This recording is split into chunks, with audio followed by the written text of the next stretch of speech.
اچھا سرفراز بگٹی صاحب یہ بھی بتائیے کہ یہ جو اوبویسلی جو اینٹی اسمگلنگ ڈرائیو جس کا آپ ذکر کر رہے ہیں بھرپور انداز میں جاری ہے, ہمیں نظر بھی آ رہا ہے, لیکن ہم ہمیشہ یہ بات کرتے ہیں کہ ماضی میں یا اتنے حکومتیں آئیں, اتنی حکومتیں گئیں, اس پر کام کیوں نہیں ہوا؟ اور ہمیشہ کہیں نہ کہیں ایسے لوگوں کو مختلف اداروں کے اندر رشید بات حاصل ہوتی ہے, تو جو ملوث افراد ہیں ان کے خلاف کیا کارروائی ہو رہی ہے؟ دیکھیے یہ بات تو آپ کی درست ہے کہ ضرور ہمارے لوگ ملوث تھے تو اتنی بڑی اسمگلنگ ہوئی ہے. اب جو لوگ پیرا ملٹری جا رہے ہیں, ملٹری کی تو چیک پوسٹ نہیں تھی, پیرا ملٹری سے تھیں, ان کا اپنا ایک اکاؤنٹیبلٹی کا نظام ہے, وہ بظاہر ہمیں نظر نہیں آ رہا ہوتا لیکن ان کی اکاؤنٹیبلٹی ود ان آرگنائزیشن چل رہی ہوتی ہے اور بڑی اچھی اکاؤنٹیبلٹی ہے. وہ ہم نے 9 مئی کے حوالے سے دیکھ لیے. اب جہاں تک ہماری بات ہے تو میں زیادہ ماضی میں بیکاز لمیٹڈ ٹائم ہے, لمیٹڈ سا مینڈیٹ ہے, تو ہم ماضی میں زیادہ گھسنا نہیں چاہتے تھے. ہم یہ چاہتے تھے کہ جو ہم بیٹھے ہوئے ہیں, جتنے مختصر عرصے کے لیے بیٹھے ہیں, what we can do for Pakistan, اور ہم اس جس سے ہماری اکانومی بلیڈ کر رہی ہے, ہم اس میں کس طرح مدد کر سکتے ہیں اپنے ملک کی اور اپنے اداروں کی سنرجی لا کر. ہم نے ایک چھوٹی سی کاوش کی ہے اور اللہ نے اس کاوش پہ ہمیں کسی حد تک کامیاب کیا, لیکن ابھی بھی بہت بڑی بڑی مچھلیاں ہیں جو اسمگلنگ کے کرتی ہیں اور وہ شکنجے میں آ جائیں گی انشاءاللہ بہت جلدی. ٹھیک ہے, بٹ اس میں آپ صحیح کہہ رہے ہیں کہ ماضی میں نہیں جانا چاہیے. ابھی آپ لوگوں نے کوشش کی کہ فی الحال یہ چیزیں ہو جائیں, لیکن ہمیشہ کیئر ٹیکر گورنمنٹ کے حوالے سے تو کہہ سکتے ہیں کہ آپ کے پولیٹیکل سٹیکس انوالو نہیں ہیں, لیکن جو پولیٹیکل حکومتیں آتی ہیں ان کے اپنے اور مسائل ہوتے ہیں یا ان کی اپنی کوئی مجبوریاں ہوتی ہیں, تو یہ صرف اور صرف اسٹاپ گیپ ارینجمنٹ تو نہیں رہ جائے گا. اس کو لانگ ٹرم کس طریقے سے آپ سمجھتے ہیں کہ جس کے ثمرات آ سکتے ہیں کہ کل اگر کوئی منتخب حکومت آتی بھی ہے تو وہ بھی انہی چیزوں پر لے کے آگے بڑھے؟ دیکھیے جو پولیٹیکل سٹیکس کی بات کرتے ہیں نا لوگ, چاہے انٹرم ہو چاہے جس طرح کی مرضی حکومت ہو, کہیں نہ کہیں پولیٹیکل سٹیکس ہر ایک کے ہوتے ہیں. ہم بھی اس پاکستانی معاشرے کا حصہ ہیں, اور چاہے جو انٹرم میں لوگ آئے ہوئے ہیں وہ کانسٹیٹیوشن میں ایک اوتھ لے کر آتے ہیں, اور وہی اوتھ جو ہے وہ جو الیکٹ ہو کے آتے ہیں وہ بھی وہی اوتھ لیتے ہیں. تو اس اوتھ کے تحت ہم نے بغیر کسی فیور کے, بغیر کسی فیئر کے کام کرنا ہوتا ہے. اب ہم نے تو یہ سوچا ہے کہ جو پولیٹیکل سٹیکس ہے وہ نیشنل سٹیکس سے زیادہ امپورٹنٹ نہیں ہے. ہمارا پاکستان اکنامکلی تباہ ہو رہا تھا, ہماری اکانومی بلیڈ کر رہی تھی. افغان ٹریڈ کے نام پر ایک اس طرح کا دھندا چل رہا تھا جس کو ٹی وی پہ بیان کریں تو شاید آپ کا پروگرام چھوٹا پڑ جائے.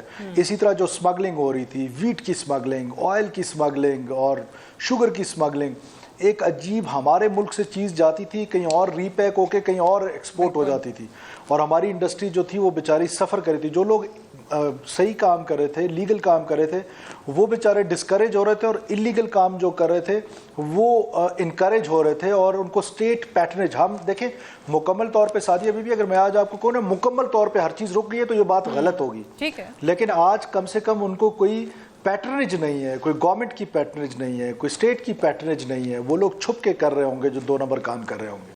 صحیح. اچھا یہ افغانستان کی جب ہم بات کرتے ہیں تو مجھے یاد ہے کہ جب افغان حکومت آئی تو ہمارے بڑے بڑے لیڈروں نے بڑی خوشی کا اظہار کیا, بڑا ویلکم کیا اس کو, اور ساتھ ہی ساتھ یہ تصور کیا جا رہا تھا کہ جب وہ آ جائیں گے تو پتہ نہیں ہمارے حالات کتنے ہی اچھے ہو جائیں گے. لیکن اس کے بعد ہم پہ پریشر بہت بڑھ گیا, معاشی حالات بھی ہمارے بہت زیادہ خراب ہوتے چلے گئے. So why did that happen? ہمیں اس وقت اس بات کا احساس نہیں تھا کیا؟ دیکھیے بنیادی طور پر ہماری قوم میں اگر آپ چھوٹی سی ہسٹری میں دیکھیں, یہ 70-75 سال جو ہیں, ہم اس طرح کی غلطیاں پہلے بھی کرتے آئے ہیں اور ممکن ہے کہ شاید آئندہ بھی کریں, اور اسی طرح گرو کرتے کرتے اپنی غلطیوں کی ریئلائزیشن کے ساتھ ممکن ہے کہ ایک دن ایسا آ جائے کہ جب ہم اس طرح کی غلطیاں نہ کریں. اوور آل افغانستان میں جو عبوری حکومت نہیں آئی ہے, انہوں نے دنیا کے ساتھ ایک وعدہ کیا ہے, اور وہ وعدہ یہ ہے کہ ان کی سرزمین کسی کے خلاف استعمال نہیں ہوگی. ابھی بھی مجھے تو پورا یقین ہے کہ افغانستان کے جو حکمران ہیں وہ ہمارا افغان بھائی ہیں اور ایک ہمارا بردری ہوڈ ہے ان کے ساتھ.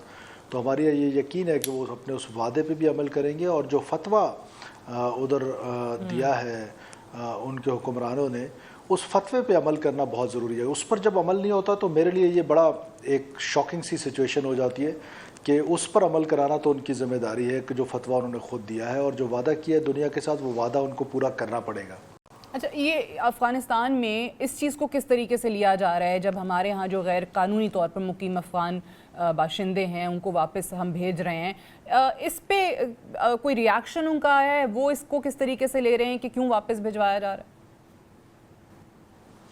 دیکھیے، مجھے تو یہ مناسب نہیں ہے کہ فارن افیئرس کے اس پہ میں کوئی کمنٹ کروں کہ وہ کیسے لے رہے ہیں، لیکن میں کیسے لے رہا ہوں دیٹ از مور امپورٹنٹ. مجھے اس سے فرق نہیں پڑتا کہ کون مجھ سے خوش ہوگا، کون مجھ سے ناراض ہوگا، کون مجھ سے مراد پاکستان سے. بالکل. اور پاکستان کے ہم اپنا گھر ٹھیک کرنا چاہتے ہیں. ہم اپنے گھر میں، دنیا میں کسی ملک میں ایسا نہیں ہوتا کہ بغیر کسی ٹریول ڈاکومنٹ کے کوئی جائے اور جدھر مرضی جائے اس کا کوئی پوچھنے والا کوئی نہیں ہو. یہ صرف ہمارا ملک کیوں اس طرح کا ہے کہ جس کا جو جی چاہتا ہے اندر آ جاتا ہے؟ ہم تو صرف انلیگل جو ایلینز ہیں وہ کسی بھی ملک سے ہوں. اب بد سے زیادہ تعداد ان کی افغانستان سے ہے. اب برازیل سے ہوتی تو ہم برازیل کا نام لیتے. اب کیونکہ تعداد ہی افغانستان سے ہے تو اس لیے افغانستان کا نام لیا جاتا ہے. تو ہم اپنے انلیگل ایلینز جو ہیں وہ کسی بھی ملک سے ہوں، ہم ان کو بھیج دیں گے، ریپیٹریٹ کر دیں گے ان کے ممالک میں. اور اس کے لیے ہم نے ایک پالیسی بنائی ہے اور اس پالیسی پہ عمل پیرا ہے. والنٹیئر ریٹرن جو ہو رہا ہے اس کو ہم انکریج کر رہے ہیں. اور اس کے بعد ہم maybe from day after tomorrow اور first or on the second we will start our operations. ہم نے یہ آپ نے بڑی اچھی بات کی پہلے شروع میں کہ فورن افیئرس نہیں، لیکن اوبویسلی آپ داخلہ کے وزیر ہیں. تمام دنیا میں، تمام ممالک میں ہوتا یہی ہے کہ ملک کے اندرونی حالات کو پہلے دیکھا جاتا ہے، انٹیریئر معاملات کو دیکھا جاتا ہے، اس کے بعد پھر فورن پالیسی بنتی ہے. ہمارے ہاں کیونکہ انفارچونیٹلی چیزیں الٹی چلتی آئی ہیں کہ پہلے باہر کے معاملات دیکھتے ہیں اور بعد میں اپنی پالیسی بناتے ہیں. لیکن آپ سے اگر میں پوچھوں کہ کیونکہ اس پہ ان لوگوں کو باہر بھیجنے میں یا ان کو جانے کا کہنے میں بڑا کچھ لوگ جو تنقید کا پہلو نکالتے ہیں وہ ہیومینیٹیرین اینگل نکالتے ہیں. سو ذرا یہ بتائیے کہ کس طریقے سے یہ لوگ پاکستان کے اوپر بوجھ تھے، پاکستان کی معیشت کے اوپر دباؤ کس طریقے سے آ رہا تھا؟ دیکھیے، سب سے پہلے تو جو لوگ تنقید کرتے ہیں میں ان سے یہ کہتا ہوں کہ یہی ہیومینیٹیرین گراؤنڈ پہ افغانستان کا بارڈر ایران کے ساتھ ہے، افغانستان کا بارڈر رشیا کے ساتھ ہے، سینٹرل ایشین سٹیٹس کے ساتھ ہے. تو وہاں پر کیوں نہیں یہ سارے لوگ چلے جاتے؟ یہ ہمارا ملک ہی کیوں؟ اور پھر دیکھیے ہماری اکانومی، ہمارے ہاسپٹلز اوور برڈن ہے، اوور لوڈڈ ہے، ہمارے اسکولز، ہمارا پورا سوشل فیبرک، اور پھر جو کرائم ریٹ ہے. دیکھیں، ہم تو کسی ایسے نیشنل کو جو افغان نیشنل ہے، جو یہاں پر انویسٹ کرنا چاہتا ہے، جو شریف شہری بن کے رہنا چاہتا ہے، جو لیگل ٹریول کرنا چاہتا ہے، اس کو تو ہم انکریج کر رہے ہیں، اس کو تو ہم ڈسکریج نہیں کر رہے ہیں. لیکن جو انلیگل رہ رہا ہے، جس کے پاس کوئی ٹریول ڈاکومنٹ نہیں ہے، کسی بھی ملک، چاہے وہ کوئی بھی نیشن سٹیٹ ہو، وہ کہاں اجازت کرے گی کہ اس کے ملک میں کوئی انلیگل رہ رہا ہو اور اس کو پتہ ہی نہ ہو. اور پھر یہ جو UNHCR کے ساتھ رجسٹرڈ ہے، ان کے لیے بھی پوری دنیا میں میکنزم ہوتا ہے کہ بارڈر کے قریب ان کا ایک ویلیج بنتا ہے، وہاں ان کو فیسلٹیز دی جاتی ہے اور وہاں پر وہ ان کیمپس میں رہائش پذیر ہوتے ہیں. لیکن میں حیران ہوں کہ ابھی ہمارے جو رجسٹرڈ مہاجرین بھائی ہیں، کوئی کراچی میں ہے، کوئی کشمیر میں ہے، کوئی گلگت میں ہے، کوئی کوئٹہ میں ہے، کوئی کہاں ہے. مطلب کہ اس ملک کو ہر ایک نے باپ کی جاگیر سمجھ کے جس طرح جی چاہ استعمال کیا. کیا ہمارا حق نہیں ہے کہ ہم اپنے بارڈر پروٹیکٹ کر لیں؟ کیا ہمارا حق نہیں ہے کہ ہم اپنے امیگریشن لاز کو، صرف لاز کو امپلیمنٹ کریں؟ کوئی نیا لا تو ہم بنا ہی نہیں رہے. جو لاز ہیں، ایگزسٹنگ لاز کو ہم امپلیمنٹ کرنے کی ایک کوشش کر رہے ہیں لمیٹڈ سے ٹائم میں، اور اللہ تعالیٰ اس میں ہمیں کامیابیاں دے رہا ہے. امید ہے کہ آگے بھی دے گا اور آنے والے لوگوں کے لیے بھی ایک روڈ میپ تو ہوگا ایٹ لیسٹ. اچھا بگٹی صاحب، یہ بتائیے کہ پاکستان کی انتخابی تاریخ میں یہ المیہ رہا ہے، بڑی تلخ حقیقت ہے کہ پولیٹیکل لیڈرز کو ٹارگٹ کیا جاتا رہا ہے. آپ پاکستان کے وزیر داخلہ کے طور پہ بتا سکتے ہیں کہ اب سیکیورٹی چیلنجز کیا ہیں ان الیکشنز کو لے کے؟ کیونکہ اب تاریخ ہی آنی رہ گئی ہے، ورنہ تو جنوری کے آخری ہفتے میں الیکشن کمیشن نے ویسے ہی کہہ دیا کہ انتخابات ہونے ہیں. کیا یہ حالات تمام سیاسی جماعتوں کے لیے، تمام سیاسی قائدین کے لیے سیف ہیں؟ دیکھیے، چیلنج تو بہت بڑا ہے اور ہماری جو پولیٹیکل لیڈرشپ ہے وہ ہمیشہ سے، اگر آپ دیکھیں تو وہ تھریٹس میں رہی ہیں. 2007-8 کے الیکشنز میں محترمہ بے نظیر بھٹو صاحبہ کی شہادت ہوئی. اسی طرح میاں نواز شریف صاحب پہ ان کے جلسے میں فائرنگ ہوئی اور اللہ تعالیٰ نے ان کو زندگی دی، اللہ ان کو مزید زندگی دے. اسی طرح 2013 کے الیکشن میں نواب ثناء اللہ زہری جو پاکستان مسلم لیگ نون کے اس وقت کے صدر تھے اور بڑی شخصیت تھے بلوچستان میں، ان کے بیٹے پر حملہ ہوا، ان کا بیٹا بھتیجا اور وہ لوگ شہید ہوئے بم دھماکے میں. پھر 18 کے الیکشن میں نوابزادہ سراج رئیسانی جو وہاں سے پاکستان کی ایک بڑی بلند اور مضبوط اور توانا آواز تھے ان کو ٹارگٹ کیا گیا، 200 لوگوں کے ساتھ وہ شہید ہوئے. تو پھر اے این پی کی لیڈرشپ کو، پھر جے یو آئی کی لیڈرشپ جو ہے وہ خود انڈر اٹیک بہت دفعہ رہی ہے. اسی طرح احسن اقبال صاحب کو زخمی کیا گیا، سو اینڈ سو آن. تو لیڈرشپ ہمیشہ سے تھریٹ میں تو ہے، اور وہ تھریٹ جو ہے وہ آپ کو بھی پتہ ہے، مجھے بھی پتہ ہے کہ ان ایلیمنٹس کے ساتھ ہے کہ جو پاکستان کے آئین کو نہیں مانتے ہیں، جو بندوق کے زور پہ اپنا ایجنڈا مسلط کرنا چاہتے ہیں. ظاہر ہے ہم پولیٹیشینز جو ہیں ہم اس ایجنڈے کو ماننے کے لیے تیار نہیں ہیں جو بندوق کے زور پہ ہوگا. ہم کانسٹیٹیوشن کے تحت اس ملک کو چلانے کی بات کرتے ہیں. ہم اس بندوق کی نالی کو، اس زور زبردستی کو، اس بارود کو، اس گولی کو ماننے کے لیے تیار نہیں ہے، چاہے اس کے لیے کوئی بھی قربانی دے. لیکن تھریٹس ابھی بھی ہیں، یعنی ان انتخابات میں بھی، انتخابی کیمپین میں بھی وہی سیکیورٹی کا خیال جو عمومی طور پہ ہوتا ہی ہے تمام سیاسی جماعتوں کی طرف سے قائدین کے لیے، وہ ہوگا. جی ہاں، جنرل تھریٹ تو اس طرح کسی کا نام لے کے نہیں ہے، لیکن اسپیسیفک تھریٹس تو موجود ہیں. ٹھیک ہے. اچھا یہ بھی بتائیے، سوری اسپیسیفک تھریٹس نہیں ہے، جنرل تھریٹس موجود ہیں. ٹھیک ہے.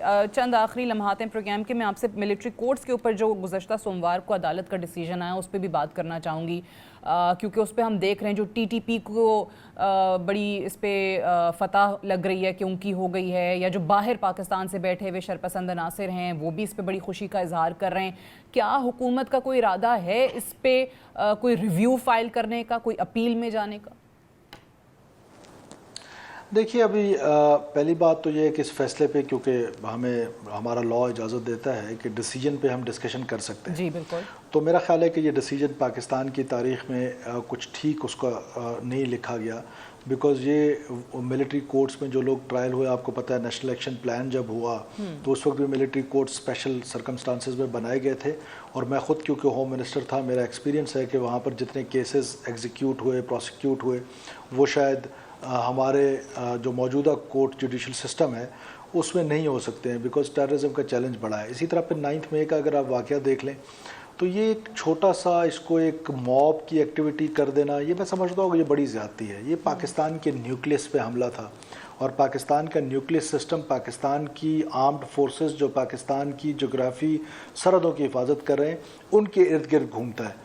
تو اس پر ایک منظم سازش کے تحت ایک آرگنائزڈ قسم کی سازش کی گئی کہ پاکستان کی عوام کو اور پاکستان کی فوج کو آپس میں لڑایا جائے، اور وہ کام جو دشمن نہ کر سکا وہ ہم نے خود کر دیا.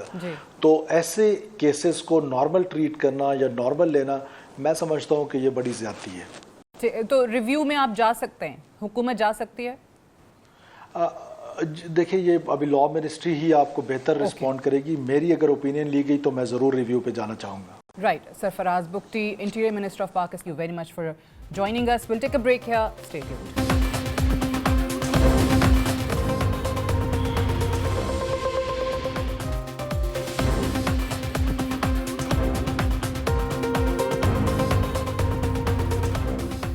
Welcome back. 9 مئی کے جلاؤ گھیراؤ کے المناک سانحے کو آج 6 ماہ کا وقت گزر چکا ہے.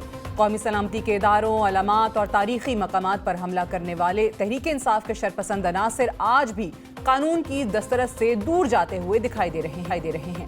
تاریخ میں اگر جھانک کر دیکھا جائے تو مہذب معاشرے اپنی قومی سلامتی پر کسی صورت کوئی آنچ نہیں آنے دیتے، اور جب کبھی قومی تشخص کو نقصان پہنچانے کی کوشش کی گئی، قانون نافذ کرنے والے ادارے حرکت میں آتے ہوئے اپنا راستہ خود بناتے ہیں. حالیہ تاریخ میں پاکستان دنیا کا واحد ملک ہوگا جہاں قومی اداروں اور شہیدوں کی علامات کو مسخ کرنے کی کوشش کی گئی، مگر قانون آج بھی اپنا راستہ متعین کرنے میں ناکام ہے اور راستے میں رکاوٹیں کھڑی کی جا رہی ہیں.